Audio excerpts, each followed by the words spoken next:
Hello guys, welcome back to my YouTube channel. I'm always happy to see you once more. Okay, so if you are a new viewer, kindly do what?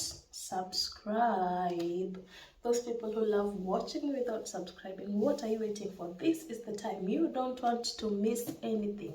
So click on that subscription button, click on the notification bell so that anytime I upload any video, you're going to be among the people who are going to get notified.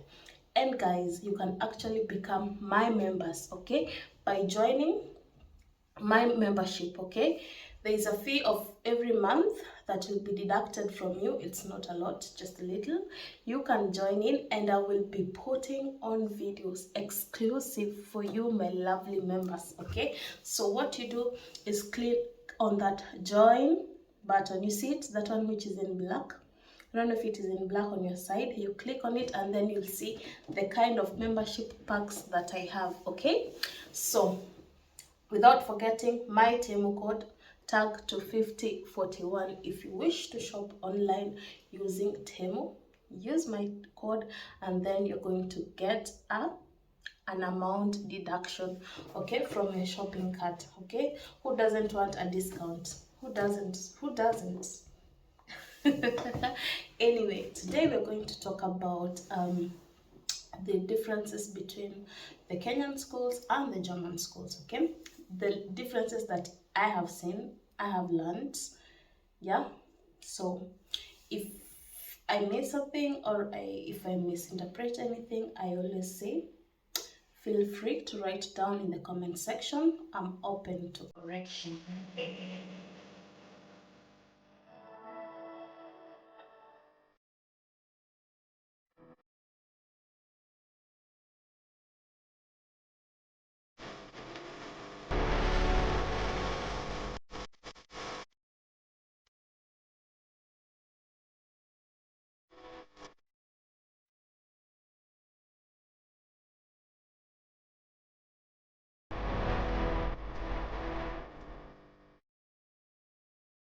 So the first thing, which is so obvious, they don't wear uniforms. Germans here don't wear uniforms. The children who are going to school, they don't wear uniforms.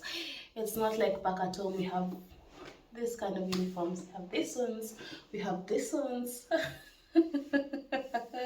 So here I can just choose to wear what I'm wearing and go to school. So back at home we have to be identified with uniforms. But at some point, we used to do a debate regarding whether school children should wear uniforms or those who should not wear. I don't know if children still do this back at home, and I don't know if you guys from a Kenyan community still remember this. So we used to argue, those who are on the side of no, yes, we should wear. We used to argue that it's easy for people who are outside there to identify you as a student or as a pupil. Okay, you know, this prevents some things. Even when crime, for example, crime is being committed, you can imagine a police officer will not be able to identify between a pupil, a student, na raia, or a citizen. So there are usually cases of mistaken identity, but you can see if you're one in a maybe a blue uniform or a red uniform. An officer will be able to identify, hey, that's a school child. That's my argument. Okay, and it also promoted equality, you know, with the fact that you coming dressing in your own clothes.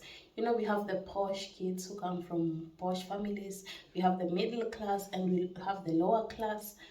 So you find that they don't have so much clothes. So you find one will maybe repeat just one kind of cloth, and the other one will feel like, yani, it will not be fair. There will be no balance. I don't know if you understand me. So the uniforms help us to identify ourselves as pupils or students, or for equality purposes. We could argue about this every day. But yeah, every country has its own way of doing things. Okay, so that was just a by the way. So another thing here, comparing it to back in Kenya is the fact that children below 3 years actually can attend, they call it creepy. I don't know, I think in Kenya they're called the daycares, if I'm not wrong.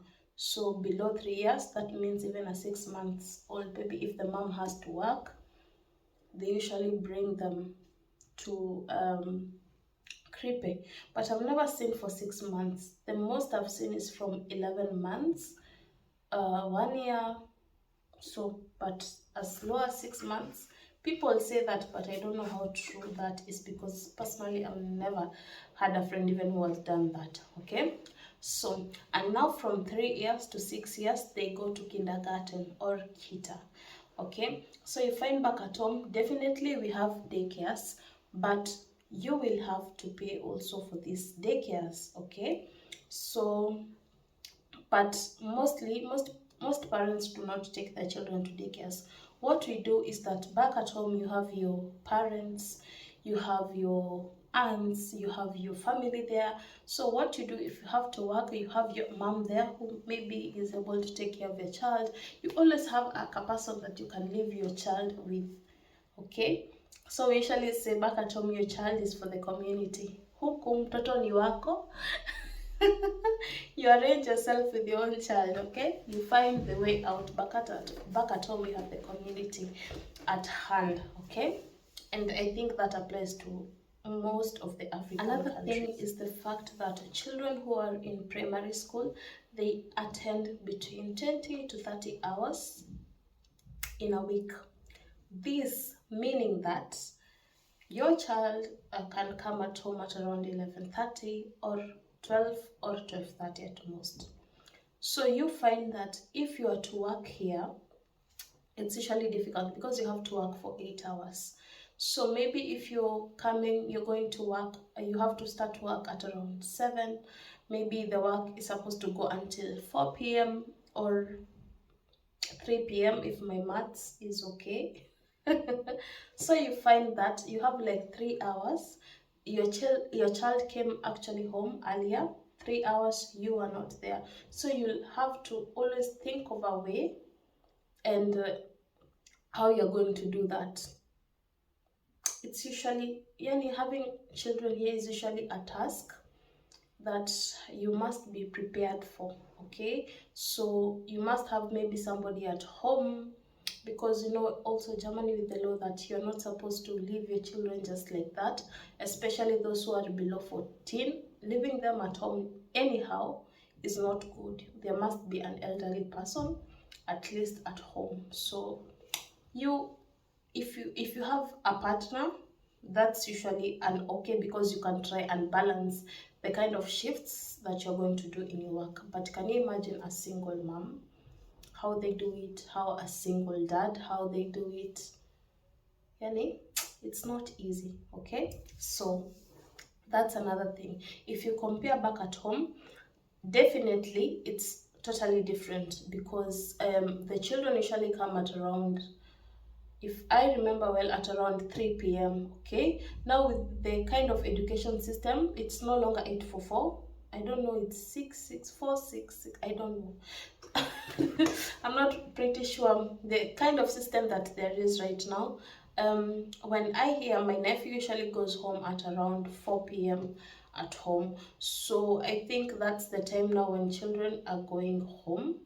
Those ones from lower primary, meaning from kindergarten to 3, I'm not pretty sure, but at least home, the difference comes here. When they go home, at least there's usually someone for them. Okay, you can even leave them with your neighbor, you can leave them with your dad, your mom, you can leave them with your aunt. So you see what we usually go through when we come to these countries. But that's life. Special needs have their own school. They call it here Sonderschule, if I've pronounced it correctly. So they are grouped according to their level of disabilities. Okay, so I find that is very good, but we also have that at home, so it's not of a major difference. Okay, the big difference that comes in is the fact that schools here, Pupils can be placed in, all students, they can be placed in classes of around 20 to 26 pupils or students, okay? But hey, if I find a picture, an example, I will show you maybe here or here. The things that we go through or what our students go through back at home. You will find a class with 50 pupils, you'll find a class with 100, and you can imagine it's only one class teacher. You know, for example, here in my children are still in kindergarten, okay? You find their class has 20 children and there are maybe 2 or 3 years, okay?